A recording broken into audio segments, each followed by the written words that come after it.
ठीक है, तो चलिए पिछले दिन जो चीजें पढ़े थे उसको हम एक बार तुमको रिमाइंड करवा दे रहे हैं कि पिछले दिन की जो चीजें थी उसमें क्या था भाई। ट्रायंगल लॉ में मैं क्या बोला था कि अगर अगर मान लो कहीं पर दो वेक्टर है, अगर मान लो कहीं पर दो वेक्टर है, एक है ये तुम्हारा वेक्टर ए, ठीक ना, और एक दूसरा वेक्टर है तुम्हारा, मान लो क्या कि वेक्टर बी, ठीक ना, एक दूसरा वेक्टर है मान लो तुम्हारा वेक्टर बी, और इस ए और बी के बारे में क्या कह रहा है कि ये दोनों सेम ऑर्डर में है। सेम ऑर्डर का मतलब एक लाइन में मान लो ये माथा अगले का पैर, फिर इसका माथा इसके ऊपर अगले का पैर, है ना।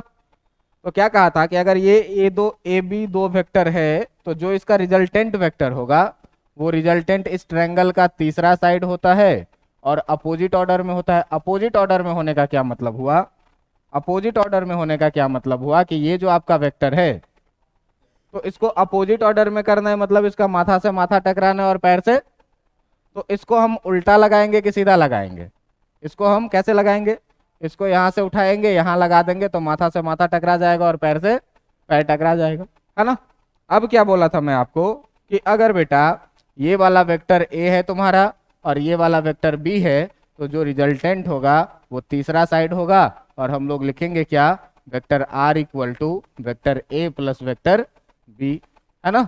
इसी में मैं आपको क्या बोला था कि अगर ए और बी के बीच का एंगल, अगर ए और बी के बीच का एंगल, तो ए और बी के बीच का एंगल का मतलब कौन सा एंगल, ये वाला एंगल। ए और बी के बीच का एंगल का मतलब कौन सा एंगल, ये वाला एंगल। ये वाला एंगल अगर थीटा था तो मैं आपको बताया था कि इस रिजल्टेंट का मैग्नीट्यूड जो आर होगा वो आर इक्वल टू क्या होगा, root under a square plus B square plus 2ab cos theta, 2ab cos theta.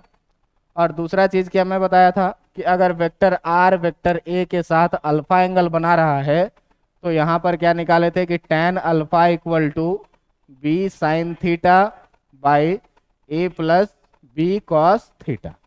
इतना चीज मैं बताया था तुमको पिछले दिन। अब इसी में एक चीज और हम लोगों ने क्या देखा था कि अगर हम ये ए प्लस बी का बात किए हैं तब, लेकिन मान लो कि अगर ए माइनस बी रहे तब कैसे बात की जाएगी। तो देखो कि मान लो कि ये है एक वेक्टर ए और ये एक दूसरा वेक्टर जो है, ये एक दूसरा वेक्टर है यहाँ से वेक्टर बी, ठीक ना। तो मैं आपको क्या बोला था कि दो वेक्टर जिसका मैग्नीट्यूड सेम हो और डायरेक्शन अपोजिट हो उसको हम लोग माइनस साइन के साथ लिखते हैं। तो अगर ये वेक्टर बी है, अगर ये वेक्टर ए है और ये वेक्टर बी है तो जो हमको माइनस बी लिखना होगा, जो हमको माइनस बी लिखना होगा वो यहाँ से हम लोग इसके ठीक अपोजिट डायरेक्शन में लिखेंगे कि नहीं लिखेंगे। अब इस दोनों का लेंथ देखो बराबर है और लेंथ बराबर है तो अगर भाई साहब ये ऊपर वाला वेक्टर बी है तो इसको हम लोग क्या लिखेंगे, वेक्टर माइनस बी। यही चीज बताया था, मैग्नीट्यूड में इक्वल डायरेक्शन में अपोजिट। अब देखो कि इस ए और माइनस बी के लिए ये दोनों भी ट्रायंगल का दो साइड है और सेम ऑर्डर में भी है, तो इस दोनों का जो रिजल्टेंट होगा, इस दोनों का जो रिजल्टेंट होगा आपके पास, इस दोनों का रिजल्टेंट एक ऐसा वेक्टर होगा जो तीसरा साइड हो और किस डायरेक्शन में हो, अपोजिट डायरेक्शन में हो, है ना। किस डायरेक्शन में हो, अपोजिट डायरेक्शन में। तो भाई इस वाले वेक्टर को मैंने क्या बोला कि इसको मान लो कि ये आर डैश है, तो vector R dash equal to जो लिखेंगे वो आर डैश इक्वल टू क्या लिखेंगे, vector A plus minus B, और ये हो जाता था अपना कितना, वेक्टर ए और माइनस वेक्टर बी। अब देखो कि अगर इसी में बात किए थे हम लोग एंगल का, तो उस वाले डायग्राम में देखो कि जो ए और बी के बीच का एंगल है, जो ए और बी के बीच का एंगल है वो है थीटा। वो कौन सा एंगल है आपका, कुछ एंगल है आपका ऐसा जो एंगल है कितना, थीटा। ये वाला एंगल है कितना, थीटा। अब देखो कि अगर हम बात करें ए और माइनस बी के बीच का एंगल, तो ए और माइनस बी के बीच का अगर एंगल करोगे तो देखो हम ए को थोड़ा सा शिफ्ट कर दिया आगे तो टेल से टेल मिला, है ना।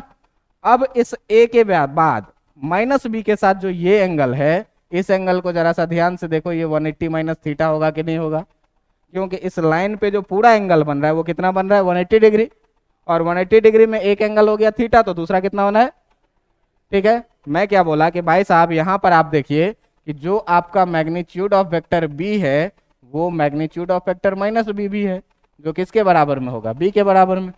और ए तो पहले से ही फिक्स है कि मैग्नीट्यूड ऑफ वेक्टर ए के बराबर में है ही, है ना। मतलब ए और बी में कोई फर्क नहीं पड़ा है, खाली रिजल्टेंट का एंगल बदल गया है ना। तो जब खाली एंगल बदल गया है तो भाई साहब इसी में खाली हम लोग क्या करेंगे, थीटा के जगह पर 180 माइनस थीटा कर देंगे तो काम हो जाएगा। तो थीटा के जगह पर जो 180 माइनस थीटा किए बेटा, तो क्या निकल के आया तुम्हारे पास, निकल के आया आर डैश का जो मैग्नीट्यूड होगा वो निकल के आएगा कितना, root under a square plus B square plus 2ab cos कितना 180 माइनस थीटा, आएगा कि नहीं। और इसी में अगर मान लो कि वेक्टर आर वेक्टर ए के साथ जो एंगल बना रहा है, ये एंगल बना रहा है गामा, तो इसी चीज में जो हम लोग मान लो कि टेन गामा का वैल्यू लिखेंगे, तो टेन गामा का वैल्यू कितना लिखेंगे बेटा, बी साइन थीटा लिखते हैं। तो अब कितना लिखेंगे, बी साइन 180 माइनस थीटा, और नीचे a plus B cos theta लिखते हैं। तो अब कितना लिखेंगे, a plus B cos 180 minus theta. तो यहाँ से ए माइनस बी का भी मैग्नीट्यूड निकल जाएगा और डायरेक्शन निकल जाएगा। इतना चीज हम लोग पिछले दिन पढ़ चुके थे। अब अपने लेक्चर को हम थोड़ा सा आगे बढ़ाते हैं और क्वेश्चन करवाते हैं। आपको बस ये चीज याद रहना चाहिए, और अगर a माइनस बी का बात करें तो ये चीज भी आपको याद रहना चाहिए। क्लियर। चलो अब देखो कि क्वेश्चन क्या है। क्वेश्चन क्या है कि क्वेश्चन में कह रहा है क्या कि दो वेक्टर है। क्वेश्चन में क्या कह रहा है कि दो वेक्टर है, two vector a and b, two vectors a and b having magnitude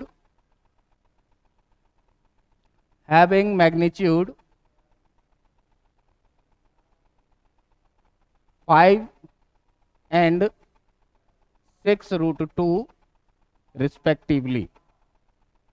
vector a और b है जिसका मैग्नीट्यूड 5 यूनिट है, यूनिट में रहेगा, मीटर सेंटीमीटर जो भी रहे, यूनिट लिख देना यहाँ और यहाँ भी लिख देना unit, 5 unit and 6 root 2 unit respectively.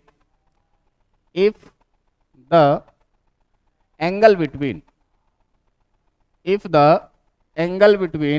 Vector a and vector b is 45 degree, then find the magnitude and direction of their resultant.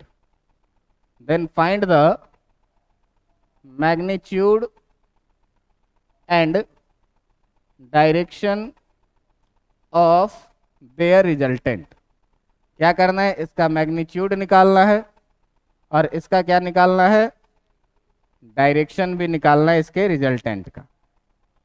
ठीक है, ये क्वेश्चन है। अब देखो इस क्वेश्चन में तुम्हारे पास क्या क्या गिवन है।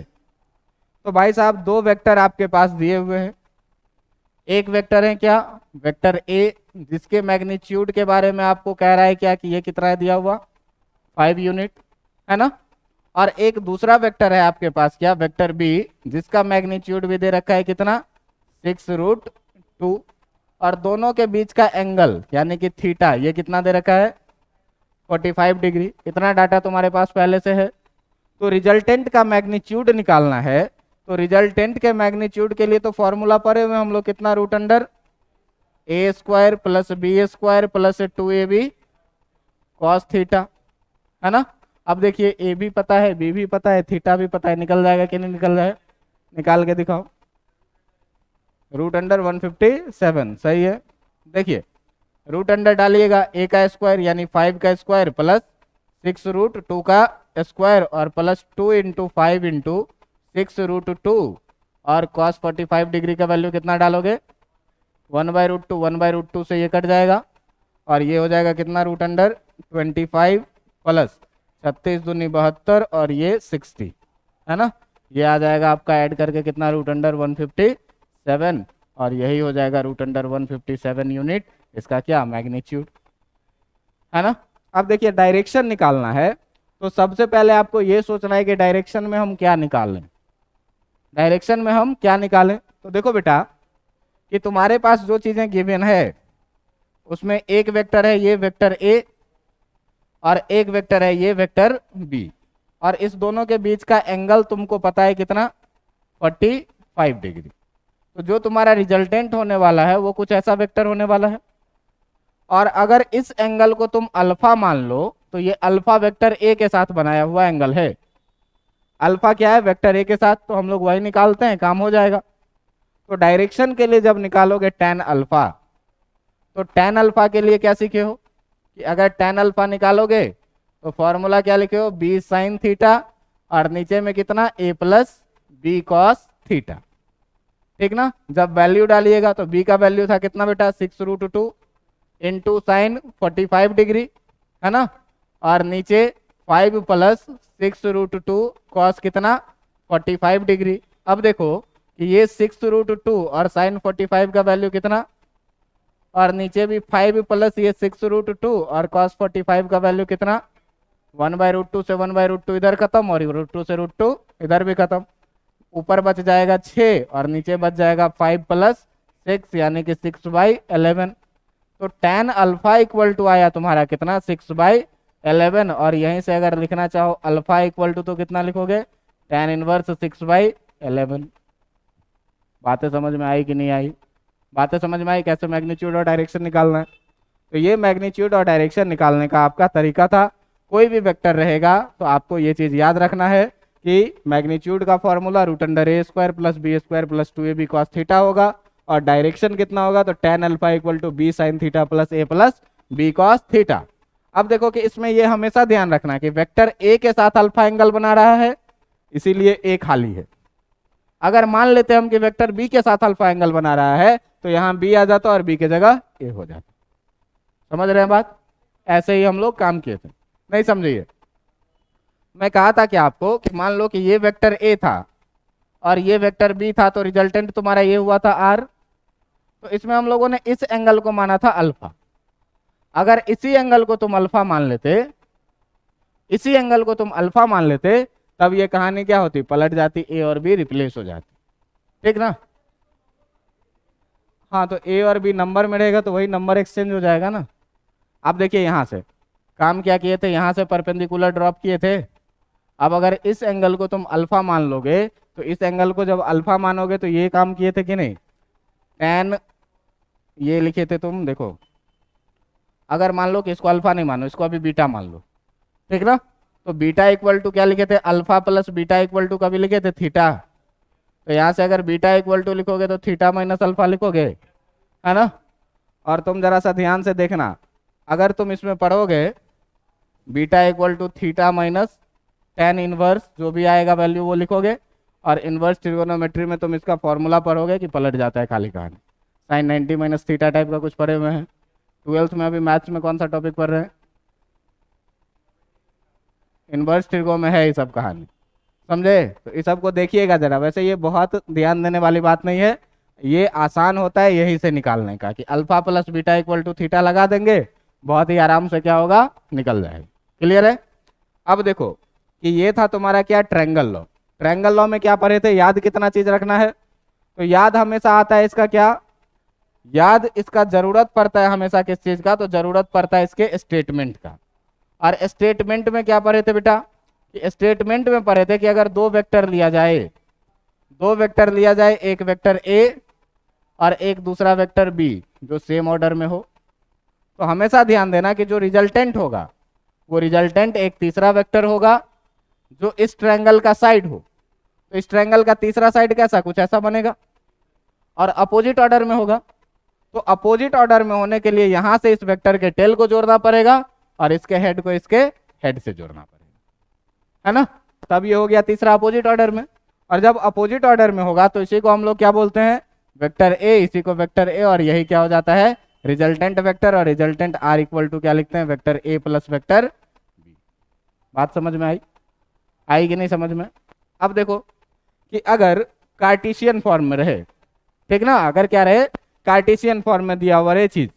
कार्टेशियन फॉर्म का मतलब क्या, कि सर अगर दिया रहे वेक्टर ए बराबर x1 i cap plus y1 j cap plus z1 k cap, है ना।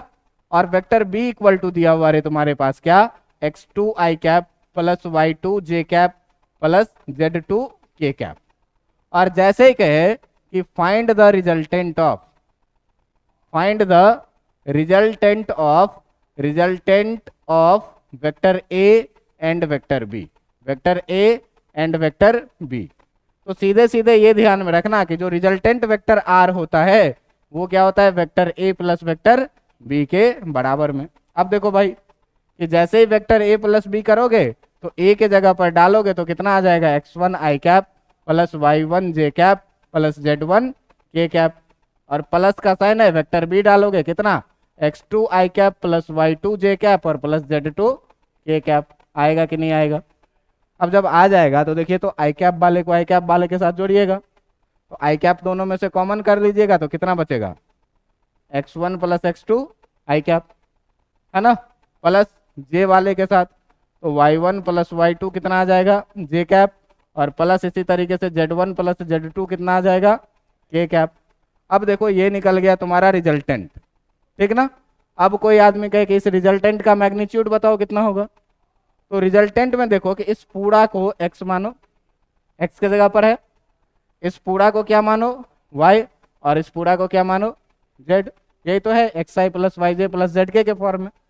अब कोई भी वेक्टर अगर r इक्वल टू होता था एक्स आई प्लस वाई जे प्लस जेड के, तो आप याद करिए आप इसका मैग्नीट्यूड कितना लिखते थे भाई, मैग्नीट्यूड लिखते थे कितना, root under X square plus Y square plus. तो यहाँ देखो कि अगर हमको मैग्नीट्यूड ऑफ वेक्टर आर कोई आदमी कहे लिखने के लिए तो क्या लिखेंगे, root under x1 plus x2 का प्लस y1 प्लस y2 का और प्लस z1 प्लस z2 का। बातें समझ में आ रही है कि नहीं आ रही है? इतनी चीजें समझ में आ रही है? तो अगर पोजीशन वेक्टर के फॉर्म में दे दे दो वेक्टर और तब कहे कि इसका रिजल्टेंट का मैग्नीट्यूड बताओ, तो हम लोग सीधे क्या करेंगे, वेक्टर को ऐड करेंगे और उसका मैग्नीट्यूड निकाल देंगे, अपना काम हो जाना है, ठीक है।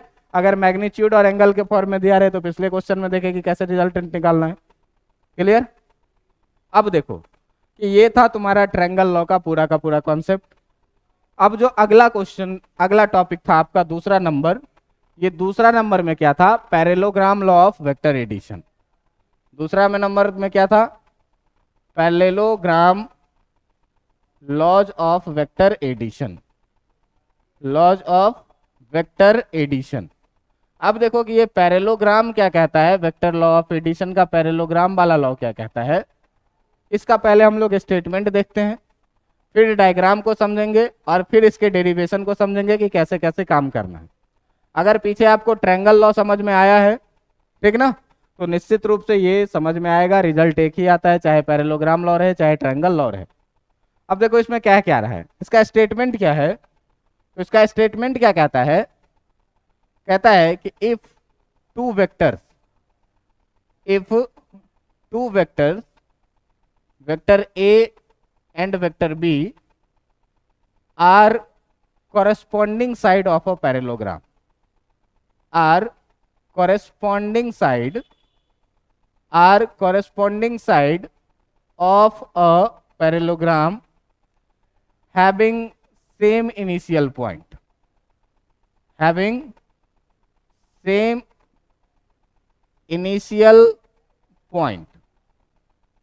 then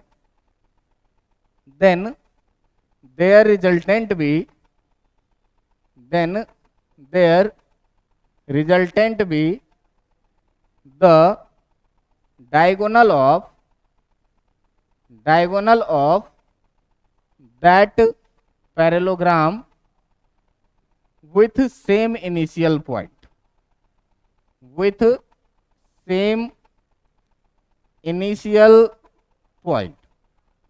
अब देखिए कि ये क्या लिखा हुआ है पैरेलोग्राम लॉ के स्टेटमेंट में, कह रहा है कि दो वेक्टर है, दो वेक्टर क्या होगा, किसी भी पैरेलोग्राम का दो कॉरेस्पॉन्डिंग साइड होगा जिसका इनिशियल पॉइंट क्या होगा, सेम होगा, जिसका इनिशियल पॉइंट क्या होगा, सेम।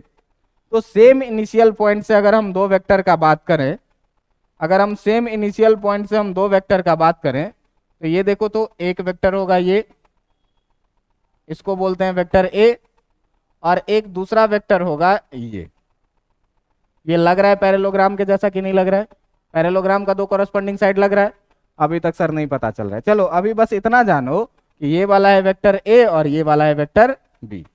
अब देखो हम इसको पैरेलोग्राम बना के दिखाते हैं, ये कौन से पैरेलोग्राम का दो कॉरेस्पॉन्डिंग साइड है।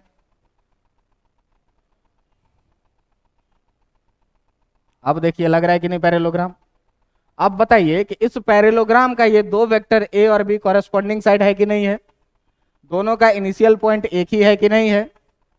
तो अगर ऐसा हो तो कह रहा है क्या कि then their resultant with the diagonal of that parallelogram, diagonal होगा। अब देख लो इसमें डायगोनल दो, एक ऐसा डायगोनल एक ऐसा डायगोनल, लेकिन कह रहा है क्या कि विथ सेम इनिशियल पॉइंट से जो हो, तो सेम इनिशियल पॉइंट से जो तुम्हारा डायगोनल होगा वो डायगोनल कैसा होगा, यहां से इनिशियल पॉइंट होगा और ये वाला डायगोनल का बात किया जा रहा है। बात समझ में आई कि नहीं आई। कह रहा है क्या कि कोई भी पैरेललोग्राम, अब देखो बात सुनो ऐसे कि कहे कि दो वेक्टर है ए और बी, पैरेलल शिफ्ट करके टेल से टेल को मिला दो, ठीक है। अपने मन में उस दोनों साइड को पैरेललोग्राम का साइड मान करके आप एक इमेजिनरी पैरेललोग्राम बना लीजिए, ठीक ना। और इमेजिनरी पैरेललोग्राम बना लीजिए तो इसी इनिशियल पॉइंट से जो डायगोनल होगा उसी डायगोनल को क्या बोलेंगे, रिजल्टेंट वेक्टर बोलेंगे। इसी डायगोनल को क्या बोलेंगे, रिजल्टेंट वेक्टर आर बोलेंगे। और यहां भी हम लोग क्या लिखेंगे, R equal to vector A plus vector B. समझ में आया बात। अब आपके मन में सवाल आ रहा है कि सर इस रिजल्टेंट का भी मैग्नीट्यूड निकलेगा, इस रिजल्टेंट का भी डायरेक्शन निकलेगा, तो कैसे निकालना है इस रिजल्टेंट का मैग्नीट्यूड और डायरेक्शन। देखो ये पैरेललोग्राम लॉ है, स्टेटमेंट है, इस स्टेटमेंट को बस याद रखना है। क्या कि कह रहा है क्या कि दो वेक्टर है, पैरेललोग्राम का दो साइड है ए और बी, तो जो इसका रिजल्टेंट होगा वो उस पैरेललोग्राम का डायगोनल होगा, कहां से, तो सेम इनिशियल पॉइंट से। समझ में आ रही है बात। इतना में कोई दिक्कत तुमको नहीं होना चाहिए। अब इस रिजल्टेंट का हम लोगों को क्या करना है, मैग्नीट्यूड भी निकालना है और डायरेक्शन भी निकालना है। तो देखिए बात करेंगे किस चीज के लिए, for magnitude of vector R के लिए। हम लोग बात कर रहे हैं किस चीज के लिए, for magnitude of vector R, for magnitude of vector R, resultant का मैग्नीट्यूड का। तो पहले देख लो डायग्राम कैसा होगा। तो डायग्राम में देखिए क्या था बेटा कि आपका दो वेक्टर था, एक वेक्टर था कुछ ऐसा वेक्टर ए, और यहां से एक वेक्टर था कुछ ऐसा, इसका नाम रखे थे क्या, वेक्टर बी। मैं बोला था क्या कि ये दोनों वेक्टर अगर जैसे ही आपको दिखे कि पैरेललोग्राम का दो साइड है तो इस दोनों को साइड मान करके एक मन में ही क्या करिए, एक पैरेललोग्राम ड्रॉ कर लीजिए। जैसे ही मन में पैरेललोग्राम ड्रॉ करिएगा तो इसका दो डायगोनल आपको दिखने लग जाएगा। दो डायगोनल में उस डायगोनल को पकड़िए, उस डायगोनल को पकड़िए जो डायगोनल क्या हो, सेम इनिशियल पॉइंट से हो, जो डायगोनल क्या हो, सेम इनिशियल पॉइंट से हो। तो सेम इनिशियल पॉइंट ये है, यहां से डायगोनल को पकड़ेंगे ये वाला डायगोनल आ जाएगा, है ना। तो अब क्या कहे कि अगर इसको बोले थे वेक्टर ए, इसको बोले वेक्टर बी, तो ये वाला क्या हो जाएगा आपका रिजल्टेंट। इतनी बातें समझ में आई कि नहीं आई। अब मान लो क्या कि ए और बी के बीच का जो एंगल है, let the angle between vector A and vector B is theta. मान लिए क्या कि ए और बी के बीच का जो एंगल है, ये वाला एंगल कितना है, देखो टेल से टेल यहाँ जुड़ा हुआ है, और टेल से टेल जुड़ा हुआ है तो अंदर वाला ही एंगल छोटा है, इसीलिए इसी को क्या मानेंगे, थीटा मानेंगे। बोला था क्या कि टेल से टेल को मिलाओ या हेड से हेड को मिलाओ, और तब जो छोटा वाला एंगल हो वही क्या होता है, दोनों वेक्टर के बीच का एंगल होता है। कर दिए भाई थीटा। अब यहां पर काम क्या करना है, ये चीज देखिए। तो काम क्या करना है कि आप इस वेक्टर ए को थोड़ा सा एक्सटेंड कर दीजिए, यहां से एक्सटेंड कर दिए, और इसको एक्सटेंड करने के बाद आप इस वर्टेक्स से इस पर क्या करिए, परपेंडिकुलर ड्रॉप कर दीजिए। समझ में आया बात। अब देखो कि हम इसका नाम लिखना शुरू करते हैं। तो जब हम इसका नाम लिखना शुरू करेंगे तो देखो इसका नाम रख लो P, इसका नाम रख लो Q, इसका नाम रख लो M, इसका नाम रख लो N, और इस पॉइंट का नाम रख लो O। कोई दिक्कत है? नहीं। आप बताइए कि ये PMNQ जो है, PQMN, ये क्या है, पैरेललोग्राम है। पैरेललोग्राम का अपोजिट साइड इक्वल और पैरेलल होता है। तो अगर भाई साहब हम बात करें मैग्नीट्यूड ऑफ वेक्टर बी का जो बराबर में है पीएम के, तो ये पीएम बराबर हो जाएगा क्यूएन के, हो जाएगा कि नहीं। पीएम और क्यूएन क्या होगा, दोनों एक दूसरे के बराबर होगा, और मैग्नीट्यूड ऑफ वेक्टर बी को हम लोग क्या बोलते हैं। कोई दिक्कत है आपको? नहीं कोई दिक्कत है। दूसरी बात देखिए कि जब हम लोग बात करेंगे मैग्नीट्यूड ऑफ वेक्टर ए का, तो ये है किसके बराबर में, पी क्यू, और इसी को हम लोग क्या बोलेंगे। अगर हम लोग बात करेंगे मैग्नीट्यूड ऑफ वेक्टर आर का, तो मैग्नीट्यूड ऑफ वेक्टर आर जो है ये किसके बराबर में है, पी एन के बराबर में, और इसी को हम लोग क्या बोलेंगे, आर। जरा सा मेरे साथ ये आओ कि अगर ये दोनों लाइन पैरेलल है, तो ये वाला लाइन ट्रांसवर्सल लाइन होगा कि नहीं होगा, होगा। और ट्रांसवर्सल लाइन होगा तो कॉरेस्पॉन्डिंग एंगल्स इक्वल होते हैं कि नहीं होते हैं।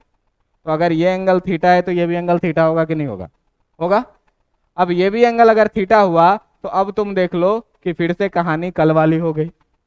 एक छोटा ट्रायंगल दिख रहा है और एक यहाँ पे बड़ा ट्रायंगल दिख रहा है, और इसी छोटा बड़ा ट्रायंगल को जब लेकर के हम लोग आगे बढ़ेंगे तो हमारा काम हो जाएगा। तो काम हो जाएगा तो भाई साहब सबसे पहले बात करेंगे किस चीज में, इन ट्रायंगल, छोटे वाले ट्रायंगल में देखो एन क्यू ओ में, एन क्यू ओ में। और इस एन क्यू ओ में जैसे ही तुम निकालोगे साइन थीटा, तो साइन थीटा इक्वल टू क्या लिखते हो, परपेंडिकुलर बाय हाइपोटेन्यूज। तो परपेंडिकुलर कितना है, एन ओ, परपेंडिकुलर कितना है, एन ओ, और हाइपोटेन्यूज कितना है, क्यू एन, है ना। हाइपोटेन्यूज कितना है, क्यू एन। अब देखिए जरा सा ध्यान से कि ये जो साइन थीटा है, ये एन ओ हमको नहीं पता है, लेकिन क्यू एन के बारे में हमको पता है कि ये किसके बराबर में है, बी के बराबर में। और यहाँ से एन ओ बराबर जो आ जाएगा, बी को इधर लेके आ जाओगे तो कितना आ जाएगा, बी साइन थीटा आ जाएगा कि नहीं। इसी में देखो भाई, इसी ट्रायंगल में अगर तुम्हारा मन हो लिखने का कॉस थीटा, इसी ट्रायंगल में अगर लिखने का मन हो तुम्हारा क्या, कॉस थीटा, तो जैसे ही कॉस थीटा लिखोगे तो कॉस थीटा इक्वल टू क्या लिखोगे भाई, बेस बाय हाइट। तो बेस देखो कितना है, क्यू ओ, और हाइपोटेन्यूज कितना है, क्यू एन। तो देखिए इसमें कि कॉस थीटा इक्वल टू, हमको क्यू ओ के बारे में नहीं पता है, लेकिन क्यू एन के बारे में पता है, ये कितना होता है, बी के बराबर में। जब बी को आप इधर लेके आ जाइएगा तो यहाँ से मिलेगा क्यू ओ इक्वल टू कितना, बी कॉस थीटा। इतना में कोई दिक्कत, इतना में तो कोई दिक्कत नहीं होगा। अभी हम लोग छोटे वाले ट्रायंगल में बात किए हैं। अब देखो कि जब यहाँ से तुम बात को लेकर के थोड़ा सा आगे बढ़ोगे, तो अब आ जाओ बड़े वाले ट्रायंगल में। अब जैसे ही तुम बड़े वाले ट्रायंगल में आओगे, किसमें, पी एन ओ में, in triangle P N O. इस पी एन ओ में देखो कि जो पी एन है वो हाइपोटेन्यूज है कि नहीं है, पी एन हाइपोटेन्यूज है, ये परपेंडिकुलर है राइट एंगल पे, ठीक ना। देखिए आप, पी ओ बेस है और जो एन ओ है वो क्या है, परपेंडिकुलर है। तो पैथागोरस थ्योरम ये कहता है कि जो हाइपोटेन्यूज का स्क्वायर होगा वो बेस का स्क्वायर, पीओ का स्क्वायर, और प्लस एनओ के स्क्वायर, परपेंडिकुलर के स्क्वायर के सम के बराबर होगा। ये कौन कहता है भाई, तो ये कहता है कौन, पाइथागोरस थ्योरम। अब देखो कि ये पाइथागोरस थ्योरम जो ये कह रहा है, इसके बाद हम क्या करेंगे, पी एन का स्क्वायर इक्वल टू, इस पीओ को देखो कि यहां से यहां तक पीओ को हम दो पार्ट में पी क्यू प्लस क्यूओ लिख सकते हैं क्या, लिख सकते हैं कि नहीं। इस पी क्यू और प्लस क्यूओ को जोड़ेंगे तो पीओ हो जाएगा, है ना। तो इसको भाई क्या करें, लिख दे कितना, पी क्यू और प्लस क्यू ओ का होल स्क्वायर और प्लस एन ओ का होल स्क्वायर। अब देखो यहाँ से पी एन का वैल्यू पता है, पी क्यू का वैल्यू पता है, क्यू ओ का वैल्यू पता है, और एन ओ का वैल्यू भी, सबका वैल्यू डाल के सॉल्व करिएगा, रिजल्ट आ जाएगा। जरा सा कॉपी निकाल के करिए तो, जरा सा कॉपी निकाल के करिए तो, बस यहाँ बोर्ड से देखिए और करिए, सेम टू सेम एकदम कल के जैसा ही कैलकुलेशन है, कुछ बदला नहीं है, बस नाम बदल जाता है, पैरेललोग्राम का स्टेटमेंट बदल जाता है, लेकिन कैलकुलेशन सारा सेम टू सेम रहता है, कैलकुलेशन नहीं बदलता। इसीलिए आराम से करिए, थोड़ा सा टाइम लीजिए, लेकिन करिए खुद से।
ठीक है। अब देखो क्या बोला कि इसको तोड़ो ए प्लस बी के होल स्क्वायर पे, तो ये रह जाएगा पी एन का स्क्वायर, ये ए स्क्वायर मतलब पी क्यू का स्क्वायर प्लस बी स्क्वायर मतलब क्यू ओ का स्क्वायर प्लस 2ab। तो 2ab का मतलब P Q into Q O और प्लस एन ओ का स्क्वायर जो है वो वैसे ही रह जाएगा। अब सबका वैल्यू डालिए यहाँ से, देखिए तो पी क्यू के जगह पर कितना है भाई ए, और पी एन के जगह पर कितना है, तो पी एन के जगह पर जब आर डालोगे तो आर स्क्वायर, पी क्यू के जगह पर ए डालोगे तो A square plus Q O को देखो बी कॉस थीटा, और बी कॉस थीटा का स्क्वायर करेंगे तो कितना हो जाएगा B square cos square theta plus 2 P Q के जगह पर ए और क्यू ए के जगह पर कितना बी कॉस थीटा, और एन ओ के जगह पर है आपका कितना बी साइन थीटा। अब जब इसका स्क्वायर करिएगा तो ये हो जाएगा कितना plus B square sine square theta, है ना। अब देखो कि B square sine square theta हो गया। अब जब उसको सॉल्व करोगे लास्ट में तो तुम्हारा आया है कितना, ये देख लो।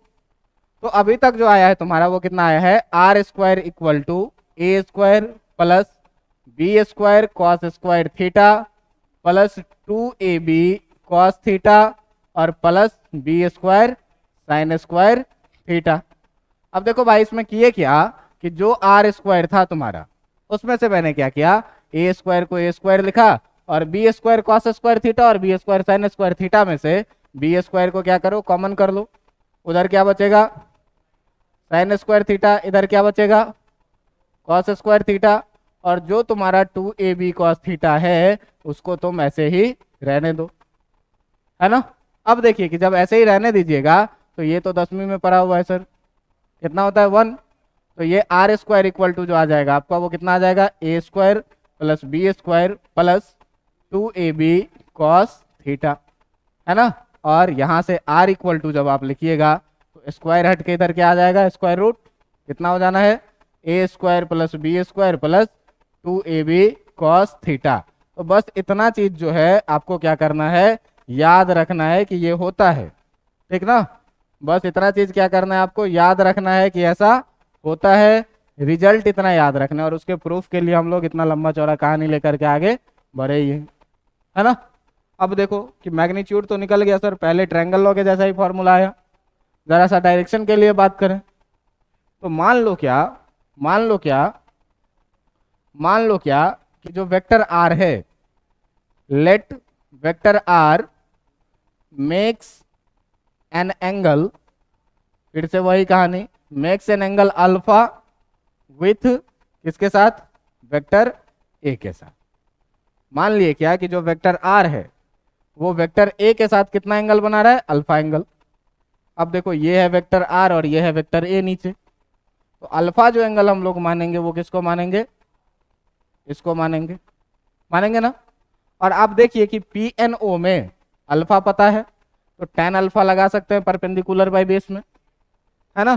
तो जब tan अल्फा लगाएंगे भाई तो इसमें जब तुम tan अल्फा लगाओगे तो tan अल्फा निकलेगा कितना परपेंडिकुलर बाई बेस। तो देखो ध्यान से परपेंडिकुलर कितना है NO और बेस कितना है PO, है ना। तो जब लगाओगे NO बाई PO, अच्छा लग रहा है कि कोई दारू पीने के लिए बोल रहा है, नो हम नहीं पियेंगे PO ठीक है। अब देखो इसमें ये tan अल्फा इक्वल टू जब NO बाई PO लिखोगे तो फिर से इस कहानी को कहां से बढ़ाएंगे, tan alpha equal to NO और PO को हम लोग क्या कर रहे हैं दो पार्ट में फिर से तोड़ दे रहे हैं, कैसे PQ प्लस QO में। तो जैसे ही तोड़िएगा इसको PQ प्लस QO में तो ये देखो ये हो जाएगा कितना PQ प्लस QO के बराबर। अब सबका वैल्यू डाल दो, तो जब सबका वैल्यू डालोगे तो इधर आ जाना है कितना तुम्हारा tan अल्फा इक्वल टू, अब देखो ऊपर है क्या NO, तो NO के जगह पर देखिए कि आपका क्या निकल के आया है बी साइन थीटा, है ना। तो NO का वैल्यू जैसे ही डालिएगा बी साइन थीटा तो tan अल्फा इक्वल टू कितना हो जाएगा B sine theta by PQ, तो PQ के जगह पर कितना था A और प्लस कितना है QO, तो QA के जगह पर कितना बी कॉस थीटा। देख लो जरा सा QO के जगह पर बी कॉस थीटा है कि नहीं है, देख लो NO के जगह पर A है कि नहीं PQ के जगह पे, है ना। तो ये सारा चीज का जब हम लोग वैल्यू डाल दिए तो यहाँ पर tan अल्फा का भी वैल्यू वही निकल के आया जो पीछे निकल के आया था। समझ में आया कि नहीं आया। तो ये कहानी है पैरेललोग्राम की। तो पैरेललोग्राम का फाइनली याद ये रखना है स्टेटमेंट, कि स्टेटमेंट क्या कह रहा है parallelogram law of vector addition का। आपको ट्रायंगल लॉ का भी स्टेटमेंट ही याद रखना है और पैरेललोग्राम लॉ का भी स्टेटमेंट ही याद रखना है।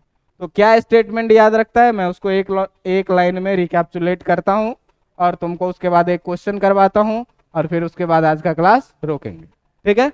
अब देखो कि जो ट्रायंगल लॉ है, सीधे याद रखना क्या, कि जो ट्रायंगल लॉ है वो क्या कह रहा है। तो ट्रायंगल लॉ क्या कहता है कि आपके पास दो वेक्टर हो और दोनों वेक्टर कैसे हो, सेम ऑर्डर में। कैसे हो दोनों वेक्टर, सेम ऑर्डर में। जो तुम्हारा ट्रायंगल लॉ कहता है, वो ट्रायंगल लॉ क्या कहता है कि दो वेक्टर हो, कैसे हो, सेम ऑर्डर में हो। तो जो रिजल्टेंट होगा वो उस ट्रायंगल का तीसरा साइड होगा। किस ऑर्डर में, अपोजिट ऑर्डर में। तो भाई साहब दो वेक्टर बनाए, अगर दो वेक्टर बनाए, एक वेक्टर लिए ये वेक्टर ए और एक दूसरा वेक्टर लिए ये यहां से वेक्टर बी। अब ये दोनों वेक्टर ए और वेक्टर बी दोनों सेम ऑर्डर में है कि नहीं है, सेम ऑर्डर में है। तो कह रहा है कि जो इसका रिजल्टेंट होगा वो उस ट्रायंगल का तीसरा साइड होगा। तो तीसरा साइड तो हमको दिख रहा है कि यहां से लेकर के यहां तक में कुछ तीसरा साइड होगा, लेकिन कह रहा है क्या कि अपोजिट ऑर्डर में होगा। तो अपोजिट ऑर्डर के लिए हम लोग क्या पढ़े हैं कि वेक्टर का टेल से टेल टकराना चाहिए और हेड से हेड टकराना चाहिए। तो जो इसका रिजल्टेंट लोगे, जो इसका तुम रिजल्टेंट लोगे, उसके टेल को यहां रखोगे और हेड को इसके हेड के ऊपर में रख दोगे और यही जो हो जाएगा इसका क्या हो जाएगा, रिजल्टेंट। और हम लोग क्या लिखते हैं, vector R equal to vector A plus vector B, है ना। ये है क्या ट्रायंगल लॉ तुम्हारा। इसके बाद आता है क्या दूसरा नंबर पे, दूसरा नंबर पे आता है क्या तुम्हारा पैरेललोग्राम लॉ। तो पैरेललोग्राम लॉ में क्या कहता है कि दो वेक्टर हो जो क्या हो, पैरेललोग्राम का कॉरेस्पॉन्डिंग साइड हो। हाँ अच्छा,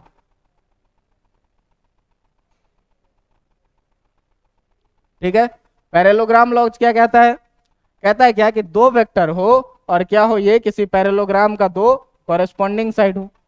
तो लो भाई फिर से दो वेक्टर हो, एक वेक्टर लिए ये वेक्टर ए और एक दूसरा वेक्टर लिए ये वेक्टर बी। दो वेक्टर है, पैरेललोग्राम का दो कॉरेस्पॉन्डिंग साइड दिख रहा है। तो इस दोनों को मिला करके क्या करना है आपको, एक इमेजिनरी पैरेललोग्राम बनाना है अपने मन में। तो एक इमेजिनरी पैरेललोग्राम आप बनाइएगा तो कैसा बनाइएगा, इमेजिनरी पैरेललोग्राम बनाइएगा तो कैसा, कुछ इस तरह से और फिर यहां से कुछ इस तरह से, है ना। ये हुआ क्या इमेजिनरी पैरेललोग्राम। अब क्या कह रहा है कि जो इसका डायगोनल होगा, डायगोनल दो है, एक ऐसे और एक ऐसे, विथ सेम इनिशियल पॉइंट। इसी इनिशियल पॉइंट से जो डायगोनल होगा वही डायगोनल इसका क्या हो जाएगा, रिजल्टेंट। तो इसी डायगोनल को पकड़ो यहां से। तो इस डायगोनल को जब पकड़ोगे यहां से, तो इस डायगोनल को जब पकड़ोगे यहां से, तो देखो जो रिजल्टेंट आएगा तुम्हारा, वो रिजल्टेंट कौन सा आएगा, ऐसा कुछ, है ना। अब इसको अगर बोले आप वेक्टर ए, इसको बोले वेक्टर बी, तो ये रिजल्टेंट कितना हो जाएगा, वेक्टर आर। और यहाँ भी हम लोग क्या लिखते हैं, vector R equal to vector A plus vector B. मिला जुला के पैरेललोग्राम लॉ और ट्रायंगल लॉ का यही कंक्लूजन है, जिस कंक्लूजन को आपको क्या करना है, याद रखना है, स्टेटमेंट को याद रखना है। रिजल्ट दोनों के लिए सेम है, मैग्नीट्यूड का result root under a square plus B square plus 2ab cos theta, और डायरेक्शन के लिए तो tan alpha equal to B sine theta by A plus b cos theta, ठीक है। अब देखो एक बात बताओ मुझे कि अगर इस पैरेललोग्राम में हम इस एंगल को बोले थीटा, इस पूरे एंगल को बोले थीटा, तो पैरेललोग्राम का डायगोनल एंगल को बाइसेक्ट करता है कि नहीं करता है, करता है। मतलब ये वाला एंगल अगर थीटा होगा तो ये भी एंगल कितना होगा, थीटा होगा, बराबर बराबर भाग में बांटता है। अब देखिए इसी पर एक छोटा सा सवाल है, बहुत अच्छा, कैसे पूछा क्वेश्चन, कैसे पूछा कि कहा कि लेट टू वेक्टर्स, क्वेश्चन कैसे पूछा, कहा कि let two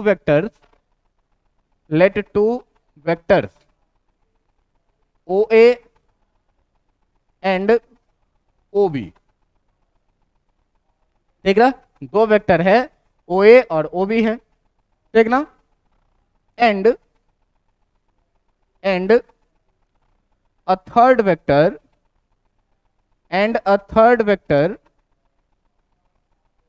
O C and a third vector OC bisect angle AOB, and a third vector OC है जो एओबी को क्या कर रहा है, बाइसेक्ट कर रहा है। तो क्वेश्चन क्या कह रहा है, then find a unit vector, then find a unit vector along OC, along OC. अब देखो इसमें चार ऑप्शंस दे दिए, चार ऑप्शंस क्या दे दिए, चार ऑप्शन दे दिया कि अगर ओ ए को बोला क्या, अगर ओ ए को बोल दिया, ये ओ ए के बारे में बोल दिया क्या, मैग्नीट्यूड। इसमें देख लो इफ ओ ए का मैग्नीट्यूड ये कह दिया कितना कि ए है, ओ बी का जो मैग्नीट्यूड है वो कितना है, बी है, और ओ सी का मैग्नीट्यूड ये कह दिया था क्या है, सी है।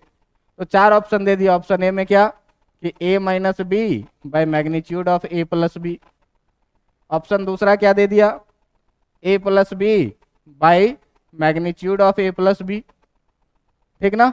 तीसरा ऑप्शन क्या दे दिया, a minus b by magnitude of a minus b. अब देखो चौथा ऑप्शन क्या दे दिया, चौथा ऑप्शन क्या दे दिया, a plus b by magnitude of a minus b. अब ये चार ऑप्शन दे दिया। अब हमको बोल दिया क्या, सवाल बनाने के लिए, और ये सवाल बनाना है एकदम झंडू बाम, एकदम झंडू बाम सवाल है, तुरंत लगाओ तुरंत आराम। अब देखो कैसे, तो कह रहा है क्या कि तीन वेक्टर के बारे में पहले ये चर्चा कर रहा है। एक वेक्टर कह रहा है क्या कि ओ ए है, चलो भाई माने ये वेक्टर कितना, ओ ए, ठीक ना। इस वेक्टर को कितना माने, ये ओ और ये ए। कह रहा है क्या कि एक दूसरा वेक्टर है भाई साहब कितना, ओ बी, ये भी मान लिए कि ये जो वेक्टर है आपका, ये वेक्टर है कितना, ओ बी। कह रहा है क्या कि एक तीसरा वेक्टर है ओ सी जो एंगल एओबी को क्या करता है, बाइसेक्ट करता है। एंगल एओबी को क्या करता है, बाइसेक्ट करता है। तो चल भाई एक तीसरा वेक्टर बना दे ओ सी जो एंगल एओबी को क्या करे, बाइसेक्ट करे। ये बना दिया मैंने ओ सी, ठीक ना, ये बना दिया मैंने क्या, ओ सी। अब देखो बाइसेक्ट कर रहा है, इसका मतलब कहीं ना कहीं ये डायगोनली जा रहा है। अब इसके अलोंग ये क्या कह रहा है, डायगोनली जा रहा है, इसका मतलब ये पैरेललोग्राम लॉ को क्या कर रहा है, फॉलो कर रहा है। अब पैरेललोग्राम लॉ को फॉलो कर रहा है, इसका मतलब ये कुछ ऐसा रिजल्टेंट, अगर इसको मान लें हम ओसी को, बोला है ये क्वेश्चन में क्या कि ये ओ ए है आपका वेक्टर ए, ओ बी है वेक्टर बी, और ओ सी है वेक्टर सी। तो इस डायगोनल को ये बताओ भाई कि vector C equal to vector A plus vector B लिख सकते हैं कि नहीं, लिख सकते हैं। और तुम आ जाओ कि अगर हम वेक्टर सी को वेक्टर ए प्लस बी लिख सकते हैं, तो भाई तुमसे यही तो पूछ रहा है कि सी कैप क्या होगा, ओसी के अलॉन्ग यूनिट वेक्टर मतलब सी कैप क्या होगा। तो सी कैप के बारे में क्या जानते हैं, सी कैप के बारे में क्या जानते हैं, सी कैप के बारे में जानते हैं vector C by magnitude of vector, यही ना, R cap equal to vector R by magnitude of vector, और सी है किसके बराबर में, तो वेक्टर ए प्लस बी और by magnitude of vector A plus, मिला लो कौन सा ऑप्शन सही है, ऑप्शन बी इज करेक्ट। समझ में आया कि नहीं आया, बाउंस कर गया सर, आया ना। पैरेललोग्राम है, जैसे ही बोला बाइसेक्ट कर रहा है, इसका मतलब पैरेललोग्राम के लॉन्ग है। सब्सट्रैक्शन में बात नहीं कर रहे हैं, सब्सट्रैक्शन की कहानी अलग हो जाएगी। ओसी के एंगल बाइसेक्ट किया, इसका मतलब छोटे वाले एंगल को बाइसेक्ट किया और आगे तक, जैसे बाइसेक्ट हुआ मतलब डायगोनली जा रहा है, मतलब ये रिजल्टेंट है, रिजल्टेंट है तो this equal to this plus this, और यूनिट वेक्टर का डेफिनेशन लगाएंगे, रिजल्ट सामने में। अच्छी बात है कि ये पूछा हुआ सवाल है। समझ में आया, समझ में आया तो इतना पढ़ के आइएगा। ट्रायंगल लॉ, पैरेललोग्राम लॉ आज खत्म हो गया। अगले दिन थोड़ा सा समझाएंगे आपको पॉलीगॉन लॉ क्या है, तुरंत 5 मिनट में समझ आ जाएगा। एडिशन और सब्ट्रैक्शन का कहानी यहाँ पर समाप्त करेंगे। उसके बाद कल के क्लास में खाली पॉलीगॉन लॉ पढ़ाएंगे और इस पर बेस्ड कुछ क्वेश्चन आपसे करवाएंगे, ठीक है। और अगले दिन से फिर हम लोग मल्टीप्लीकेशन ऑफ वेक्टर्स शुरू करेंगे जो बहुत इंपॉर्टेंट है। इसी बीच में एक रिजोल्यूशन टॉपिक पढ़ाएंगे और फिर वेक्टर खत्म हो जाएगा, ठीक है।